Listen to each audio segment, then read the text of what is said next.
heer kalabaad labadaba waxaan ku qaatay laascaanood maxaan ku raadayay dugsigayga dhexe dugsigayga sare waxaan ka qaatay 2 degree iyo 2 diplom waxbarashadaydu dhinacna ma dhaafsiisan laascaanood isla markaa anigoo isku waday hooyanimo waxbarasho iyo shaqo saddexdaaba aan isku xilli waday waxbarashadayda dugsiga dhexe waxaan soo bilaabay 2004 maxaan ku raadayay waxbarashadeydii koowaad waxaan bilaabay haddii aanan da'dayda qaray 9kii oo aan ka bilaabay muqdisho malcamadaydii iyo iskuulkaygiiba maxaan ku dhahay xaafadda madiina iskuulka baarbe iyo ninkii reer ahaa madiina macallinkii loo oran jiray macallin basbaas xuseen maasha allah kuma guuleysan inaan sida qolyo iga horreeyay idhaahdo waxaan kusoo qaatay jaamacadda dugsi hoose waxay nagaga dhacday sanadkii koowaad dowladaydii weliba aan aad iyo aad u yaraa maxaan ku dhahay wixii intii ka dambeysay muddo gaaba waan galay waxaa waxbarashada dib u bilaabay aniga oo maxaan ku dhahday xilli u dhexsoo galanka 2004 ilaa 9kii inta u dhaxaysay aad garan kartaan isla markaasna waxaan bilaabay oo aan shaqadayda ka bilaabay voluntary waxaan ku shaqaynayay 7 year 2000 ayaa waxaan join gareeyay as a voluntary ururka bisha cas oo ahaa meeshii aan ka soo bilaabay markii hore base-ka waxbarashada kadib markii laga soo noqday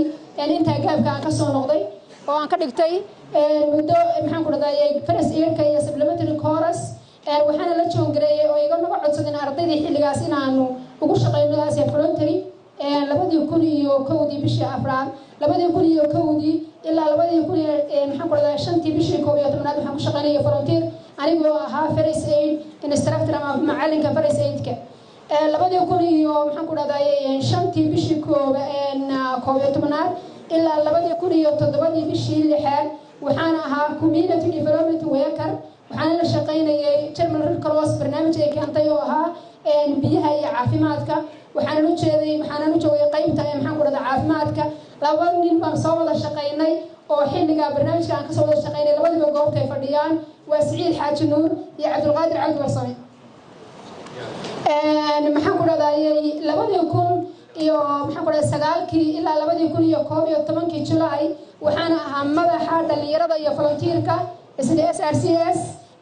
intii ka dambeysay 2011 ilaa 2024 bishii shanaad waxaan ahaa madaxa caafimaadka iyo nutrition-ka isla markaas 2014 waxaan bilownay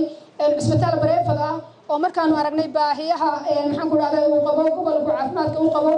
maadaama aanu ahayn dhalinyarada ugu horeysay ee caafimaad ah ee dowladda burburkii kadib laga aasaasay laascaanood ee ka soo baxday inaan